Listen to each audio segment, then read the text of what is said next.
how to download GTA Vice City on PC, laptop. So if you want to download GTA Vice City on your PC or your laptop, then what you need to do is first you just need to simply open up your browser.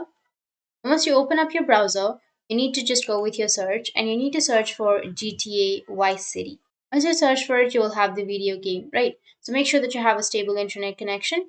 And after that, scroll down and you will have two options to download. First is Rockstar Games, and the second one is Steam. So if you have the application, Rockstar Games application or Steam application, you can open it on your PC or your laptop and then you can search for the game.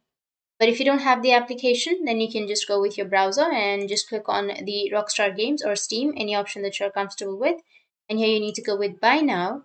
And under Buy Now, you need to again click on Buy Now, which is on the left side. Now you need to sign into your account on your Rockstar Games and then enter your date of birth, and it will take you to this kind of interface. So you just need to simply enter your payment methods, and after entering your payment method, you need to buy the game and you will have the download option. So that's how you can download your GTA Vice City on your PC or your laptop. And if you have any questions, feel free to comment below. Thanks for watching.